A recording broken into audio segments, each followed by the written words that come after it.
Welcome, my friends, to a brand new Realm News Flash. I am your host, the Dark Lord.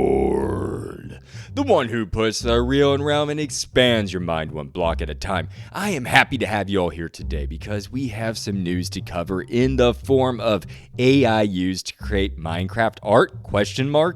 Pre-release number 3. MoM, or otherwise known as Mounts of Mayhem, releases on December 9th, and Blocks, Adventures, and Beyond, chatting with NeonGamingAdventures, a sneak peek clip into this Thursday's Realm News episode. So, without further ado, let's start the show with the news.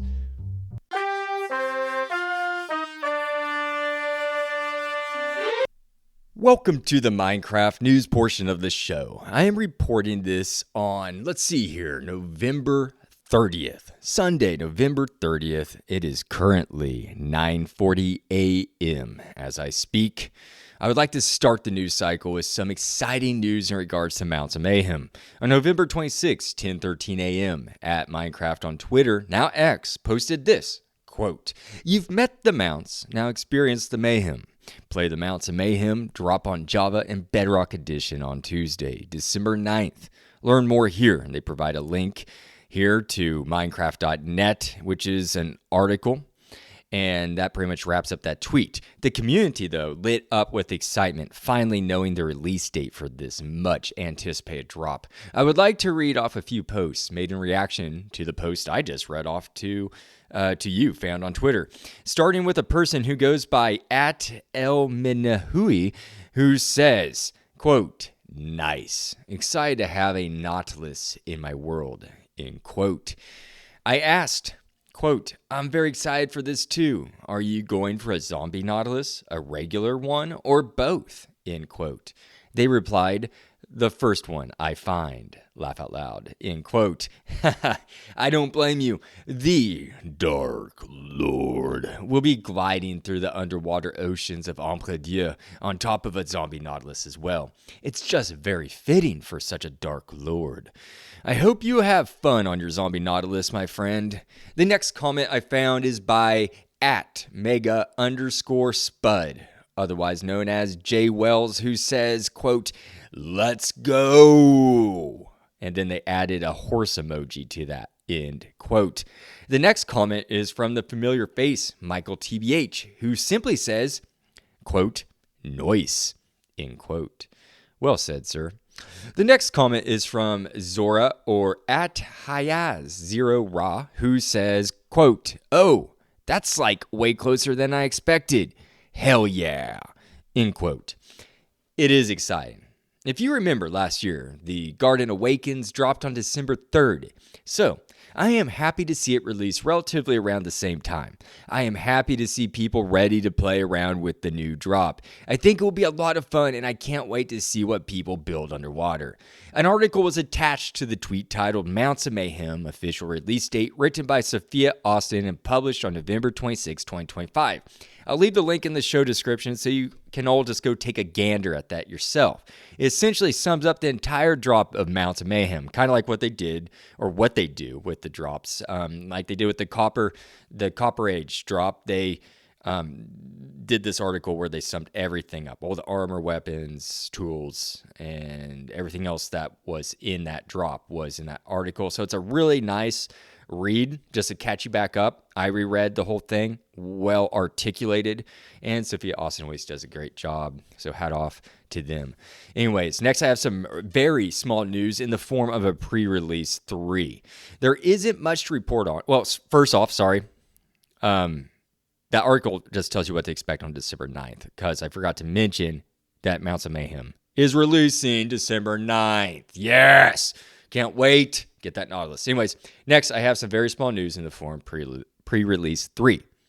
The spear mechanics have been updated to enhance gameplay. The spear hit animation and corresponding sound will now activate only after the previous hit animation is fully completed, ensuring smoother transitions. Additionally, while charging in first-person view, the spearhead gradually rotates to a fully vertical position over time, adding a more realistic visual effect. In terms of animal behavior, tame horses have also been improved as well. They will no longer run into cacti or sweet berry bushes. That's awesome, I think, folks. But anyways, this prevents unnecessary damage and improves their navigation. End quote. I forgot that was all taken. You can read all that in the pre-release article. I'll provide that in the link or in the show description as well, folks. Beyond that, there were a litany of bug fixes, which are always welcome, but not really always worth reporting on, if that makes sense, folks. I would like to now move on to the final news report made over the use of AI, artificial intelligence, in making Minecraft thumbnail art, or supposedly, allegedly. Anyways, it's a whole ordeal that happened over the past week. Let's get right into it, shall we? It's worth mentioning that on November 27th at 11:23 a.m., an account posted on Twitter, now X, a controversial caption posted by account at MBFreakster. It was a caption saying, quote, official Minecraft ad using AI BTW, end quote. BTW means by the way. So official Minecraft ad using AI, by the way. They just left it like that. Very casual, and it wasn't even grammatically well, which it doesn't matter because it's Twitter, right? But anyways, this was accompanied with an image or a quote-unquote Minecraft thumbnail and is now marked by X with a community note stating, quote, this ad is fake. You can review TikTok ads by Minecraft here, and it provides a link. And this link will take you, well, first off, it was accompanied by what at first was considered to be an AI-generated image made by TikTok as an ad. I just want to state that first. Allow me to describe this image now, okay? The image looks like another piece of Minecraft promotional art at first glance. It has Steve and Alex charging towards the fourth wall, you, in the center of the image. They're coming at you on top of a hill.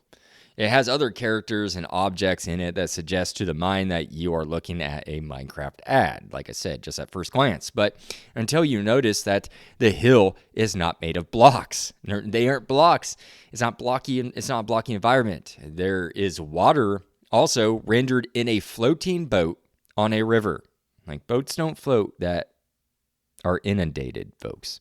The fine details blur obscuring as the eye tries to make out the background details, those fine details. This is a dead giveaway that that's an AI rendered image because AI has a hard time creating fine details. It tries to, but usually this creates a blur. So at first glance, it looks like there's background to photos or whatever it's trying to mimic. But if you really look at it, it's like, wow, there's nothing there. Okay. Anyways, the shadowing is all over the place in this photo as well, which indicates I had to clear, it just didn't have a defined light source. You know what I mean? If you know anything about art, there's usually a light source. You can't have shadowing everywhere because light doesn't work that way. It just doesn't. And so that's another indication of AI rendering. Humans are light years better at spotting nuances in images and making images and art as a whole in comparison to AI. Even today, in 2025, soon to be 2026, we are still much better at it. I'm sure they'll catch up, but still, whatever. I've already covered that in past episodes. Supposedly, this is becoming common practice, though. Companies using AI for ad or marketing generation. You may or may not have already known that. I went ahead and asked the Google AI overlord myself to provide me with a list of companies who use AI to churn out cheap ads in milliseconds. Here are a few of those companies. Coca-Cola, for their 2024 and 2025 holiday campaigns. Coca-Cola used generative AI to produce commercial spots and a tool where fans could create their own AI artwork with brand assets. These AI-driven spots ran on various social media platforms, including YouTube. Then we have Nike, the, quote, never done evolving, end quote, campaign. featured an AI-generated simulation of a tennis match between two different versions of Serena Williams from different eras of her career. The AI processed data from nearly 2 decades of matches to generate the visuals, which were distributed across social media channels, including YouTube. Netflix, the company, uses advanced AI algorithms not just for content recommendations, but also for creating highly targeted social media ads. The AI selects specific genres, visuals, and storylines for ads based on a user's viewing history to boost engagement and retention on platforms like Instagram and TikTok. We got Heinz here. Their AI catch-up campaign was conceptually simple. They used generative AI tools like DALL-E 2 and asked them to draw ketchup. The AI consistently produced images resembling the iconic Heinz bottle, which were then used as the core visuals for ads across social media, digital ads, and even product packaging. Then we got H&M, the fashion retailer, created digital twins or avatars of real models using AI technology. These AI models are used in advertising content and on e-commerce product pages, allowing the brand to generate hundreds of product images quickly for social media without the logistics of extensive photo shoots. Gosh, it makes me sick. Prada, Calvin Klein are another one. And we got Amazon, JP Morgan Chase does it. Let me end here with we got L'Oreal, Trivago. The travel platform used neural networks to modify an existing video commercial featuring Mr. Trivago. You've probably seen him, folks. The AI adjusted actors' mouth movements and articulation to sync with different language voiceovers for various international markets. Then ran these ads across TV and digital video platforms like YouTube. And those are just a few examples, folks. Just a few that I typed into Google and had the AI overlord provide me with. Isn't that funny? Isn't that just hilarious that my research, like everything just has AI in it? My laptop now, it's integrated with AI software. My phone has AI software. Everything. You have AI software on your devices too, folks. Like, I guarantee it. If you're in this century, in this day and age, yes, you do. But it's just crazy. Anyways, I just want to tell you about that. These are just 10 examples of major companies using AI to decrease expense by not paying living human actors and creators, thus increasing revenue. The post over this AI Minecraft ad took off and garnered 1 million views, 250 comments, 706 reposts, and 15,000, I believe, let me see here, hearts. I had to double check that. 15,000 likes is insane. However, there's a catch. It is perhaps a fake, folks. Or maybe it isn't fake. That's the problem here. Not that this could be AI. We don't know. We just don't know. It's caused a debate now. I mentioned that has that community note stuck to it. Yeah, so it's saying that it is a fake, but then we have had people say it's not.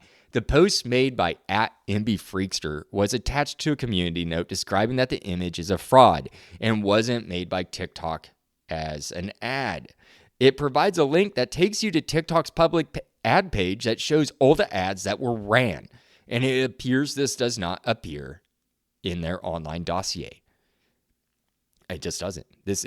I even tried looking. There's hundreds, thousands of them. It would take you a while to even find it. I probably didn't do a thorough job, but I also looked, and other people have not found it, unless they have now. But anyways, as I'm talking, unless that's news. But this indicates to me that @MBFreakster, and I say this lightly, was using a fake image as rage bait. I'm just saying that because I don't know. Maybe they weren't. Go check out their account yourself and make your own judgment, folks, because this just seems like it came out of the blue. I don't know exactly why this was posted, why it was made. If it wasn't created by TikTok, then it was created by somebody trying to get attention on social media. That's the only thing I can think of. I mean, why else would you make it? However, many people are still speculating that this was an actual ad ran and then pulled down and erased by the parent company, which would be TikTok, which would be insane, right? But there's been crazier things. Anyways, it has devolved into more of a conspiracy theory now than actual fact. But that is not why I bring this story to light, folks. Whether it's fake, made to get views by using rage bait, or if it's real, it still brings to light that we as a society have a major problem on our hands. The problem is that images, recordings, videos, art, and any form of digital media has now crossed that blurry threshold between fact and fiction. Heck, it crossed that probably a couple years ago. This causes confusion, debates, abrasions, arguments, and disillusion amongst the masses, amongst societies, folks. This isn't good. This is not a good thing for humanity. This is why Realm News is vehemently opposed to AI in art. All art forms, all art forever, period. We need to teach ourselves methods for discerning what is AI and what is not in our digital age. It is just going to become worse as this technology becomes more refined over time. I, for one, believe we need AI anti-advocacy groups who seek to implement hard laws around the new industry. So far, there are hardly any laws made around AI. It is literally the Wild West in this space that was created just a few years ago, just like in the 90s during the dot-com internet boom. I would like to provide you some tips and tricks that will help you know if an image or video is AI artificially rendered, by AI or not. And so here's some tips and tricks, folks. Just a little outline how to spot AI generated or manipulated images. First off, let's start with the anatomy check. Like, this is an easy one. AI has a hard time making fingers. And it's a hard thing for artists to do in real life too at first, when they first start doing art. The human body is hard to replicate as an image. Anyways, you can take advantage of this with AI because it can't do it well. It sometimes will have missing, extra, or misshapen fingers, limbs, or teeth. I've seen this. An example of that is a photo where someone has 6 fingers on one hand. Unnatural body proportions is another thing. An example of that is arms that are unusually long compared to the body. There's also a lot of the time facial asymmetries. A good example of that are eyes that are uneven or mismatched sizes. Background and text is a good thing to look out for, such as warped architecture or mismatched perspectives. An example of this would be buildings in the background that lean oddly or twist unnaturally. Repeating objects in the background is another thing. A good example of that is identical trees or people appearing multiple times in the same photo. Another one is misspelled, jumbled, or nonsensical text and images. And I see this a lot. It cannot do letters. It can't write like ads. It looks so weird. It looks alien. But an example, like a street sign with random letters instead of real words, just like it almost looks like something alien language. You know what I mean? If you've seen like Predator and he has his little wrist thing out, about to set off that nuke. He's like tapping on it, the weird symbols. That's what it looks like to me. Anyways, let's move on here. Physics clues here, such as, like what I mentioned earlier, inconsistent shadows. Like I said in that image, that Minecraft image, it was all over the place. That was a perfect example of that. Just different directions under the same light source. It's insane. It doesn't make sense. It's just unnatural lighting sources is another one. An example of that, person brightly lit with no visible light source nearby, like no sun. Like they're just lit up. Or how about this? Impossible reflections, like water, glass. An example, a mirror showing a different image than what's in front of it. Like it's not showing what is supposed to be reflected. It's not showing the reflection properly. Let's look at overall quality here. Overly smooth airbrush skin and textures. I'm sure you've seen that.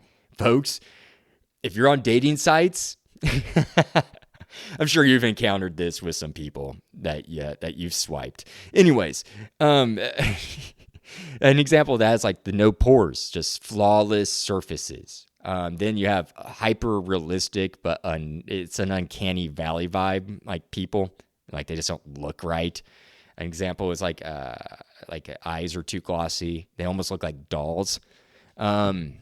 let's get into some online tools and resources now. There's some reverse image search tools like Google Images, TinEye, Bing Visual Search.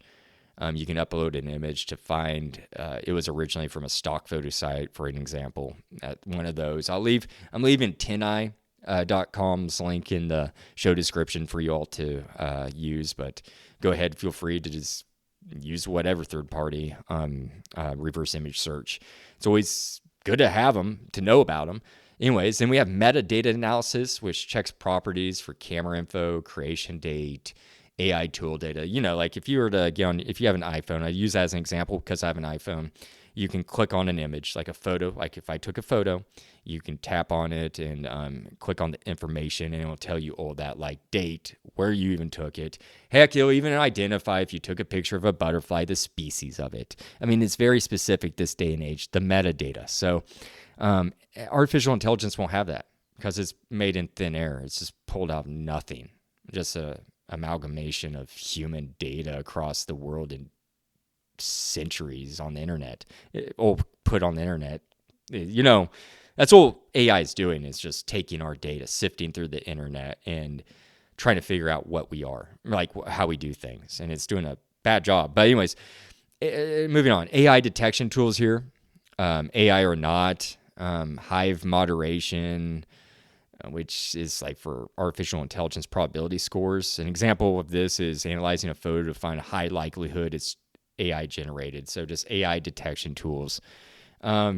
You want to verify your newsworthy images yourself, folks. I know this is a problem in this day and age. It's funny. I'm talking, I have a Twitter profile for Realm News, but the Twitter brain's so real. Like, folks, read. Read.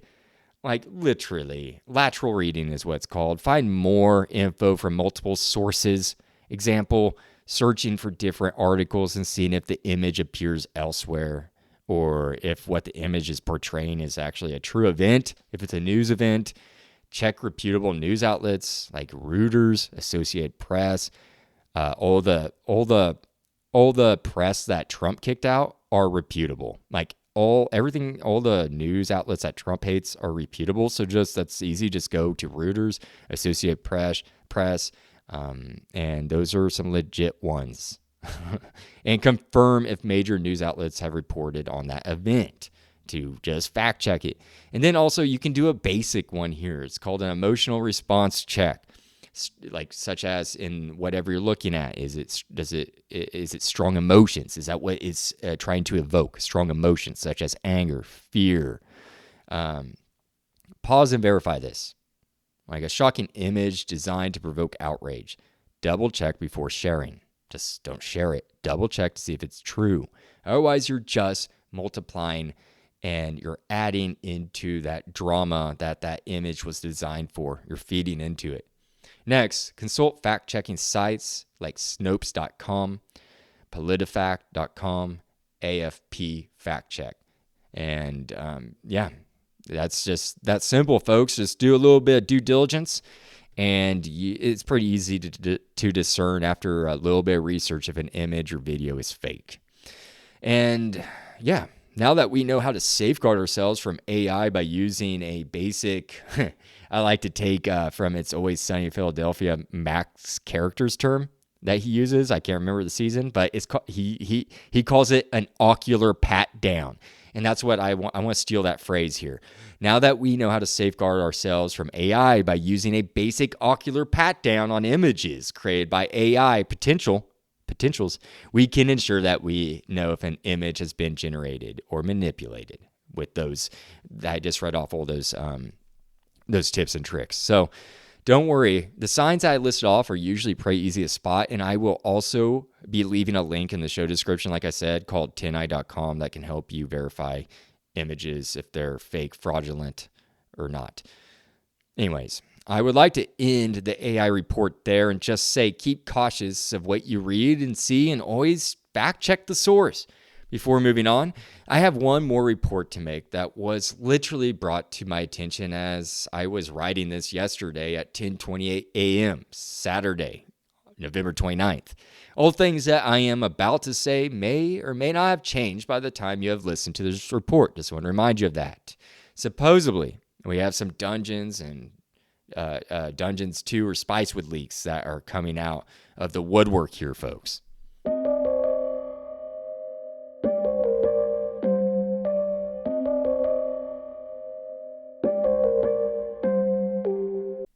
Realm News' anchor/reporter NeonGamingAdventures alerted me of a potential Dungeons 2 or Spicewood leak that may directly influence Minecraft Vanilla. The original source that reignited Spicewood speculations was in the form of an image that is dated back to May 5th earlier this year, which has dialogue between two people who go by Candela and BD. I don't know who these people are. It appears that this conversation took place in an anonymous Discord server. Here is that conversation. Quote, Candela, the thing is, there's one big surprise on the Spicewood roadmap that hasn't been seen in any of the screenshots I've seen yet. ... And it's also supposed to tie into vanilla, so they can't scrap it or back out at this point. BD, the next person, who goes by BDDL, their username, says, more items, secret missions, final boss added. Candela says, so, who knows really? And then Candela types, parenthesis, read, colon, key element of the game lore, parenthesis, in quote, and it's done. Truly, I only reported this so it was documented. I truly don't think this means much, but we do not know. I don't know who these two people are personally. My inquiries led to really no leads or verification of who Candela or BDDL is, or why this conversation is even relevant. The Minecraft community believes that this is some sort of evidence to an end update coming. A pillager update, perhaps, or the Orb of Dominance having a hand in this. Who knows? At Heuristic, respond back to my comments, providing further context by saying this. Quote, Candela is a reputable source. There have been a very large amount of Dungeons 2 leaks, and most of them have not made the rounds on Twitter. I only spread that leak now because I felt like talking about why I'm confident in the fourth dimension. End quote. Okay, I'm very happy to know that Candela is a reputable source because Heuristic is a reputable source, or I consider them to be, so I trust what they say. You all fact check it yourself, come to your own conclusions, but that's just what I go by what Heuristic says. They've been around for a while doing this. Anyways, Candela's, they say, is a reputable source, but how do I know that? I just don't. I'm just going to go by with what Heuristic says. And they go on and add this, quote, we have seen many screenshots, the game's hub area, descriptions of half the gear in the game, and multiple enchantments, descriptions of multiple core game mechanics, lore details, characters, etc. In the eyes of a lot of people, the leak I posted is indeed random and sudden because nobody has been widely sharing these leaks, and I don't want to widely share them. But I really enjoy talking about update theories like this, so I wanted to post this one, end quote. I completely understand all that. No problem getting excited about Dungeons 2 speculation. I think I was just being a little bit too hard. I was grilling them a little bit too much on Twitter the other day. I was being a little brash, and I did apologize to them for that. I imagine that there is a Dungeons 2 in the works. I almost guarantee it, folks. But I don't think we will see anything anytime soon. It's just, I don't know, a feeling. But I have been wrong before, and I will be wrong again. So I just felt that I needed to document that and report on that for you all. Write into realmnews247@gmail.com and let me know what you think. And please, while I'm on this subject, go ahead and click that follow button. Swipe up on Spotify and click that, or swipe down and leave a comment in the episode and tell me your thoughts, please. With that said, my friends, I would like to now shift gears and enter the next segment of the show. Realm News, where we will listen to the upcoming Thursday episode with guest Neon Gaming Adventures.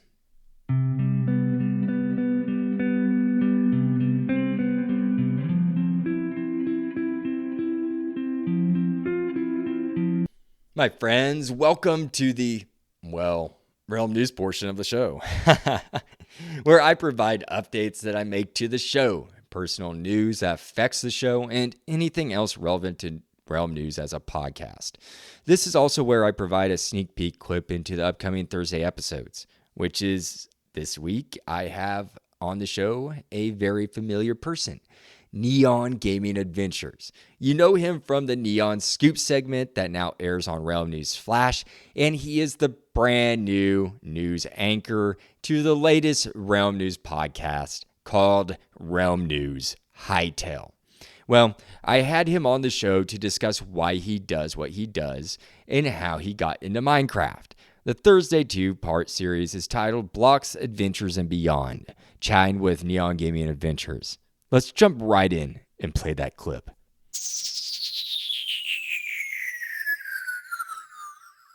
For those out there starting brand new to Minecraft content creating, what advice would you give them that's aspiring? I would just say, just be yourself. Just be yourself. Be unique. Just show who you truly are, and just give your own opinions, give your own feedback, and just do what you love doing. Just upload what you love seeing on YouTube, and just getting your personality out there, and just who you are as a person out there. Just do that, and just show who you truly are, and what you're really passionate about, and what you really love, and just do that. And that's what I have to say, is just that's inspiring, is just do what you truly love doing, and just record that, and just because that could just be memories laying as well in the far future.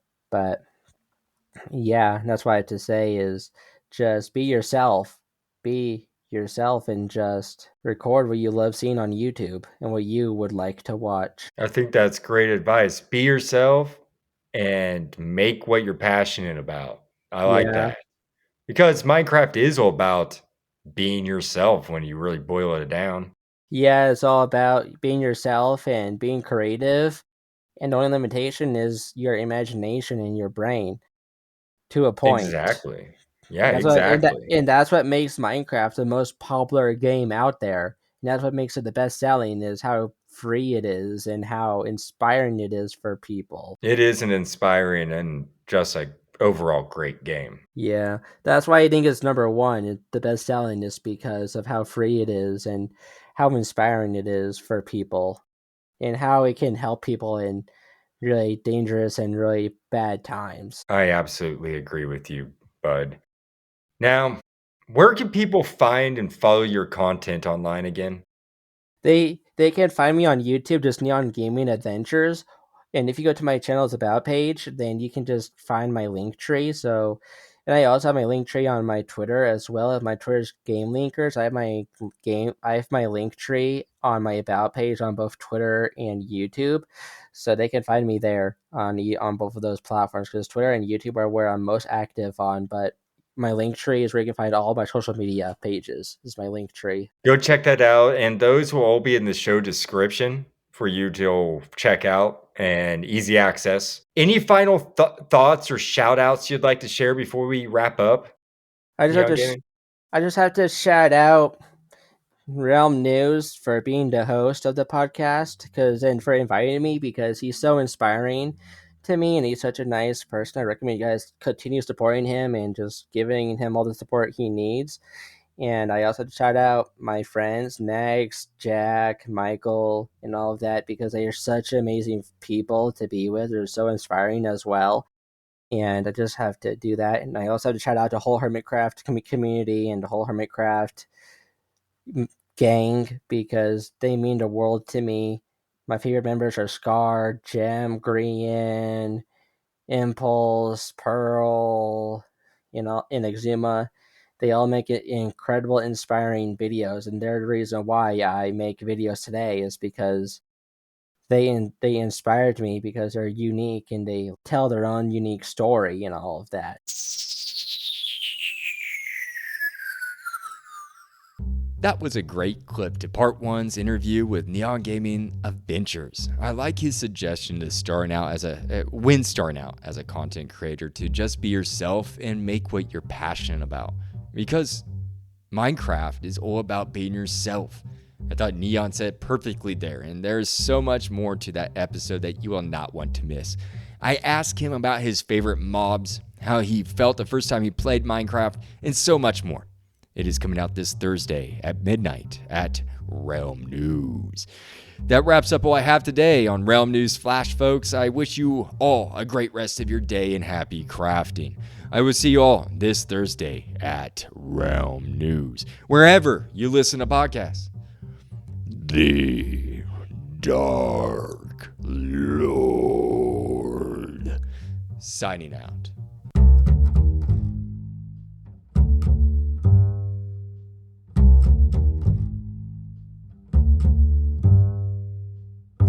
Hey, Realm News fans, it's your host, the Dark Lord, the one who puts the real in Realm and expands your mind one block at a time. I am here to tell you that your support means everything. Spread the word by telling friends, liking, and commenting on Spotify or Good Pods. Find me on X, Blue Sky, Reddit, or via email at bio.link/realmnews. For more content, join my Patreon at the Copper tier for early episodes, bonus content, and newsletters. Find out more at bio.link/realmnews. No pressure though. Just keep listening, liking, and sharing. That's more than enough. Happy crafting, and see you at the next Realm News.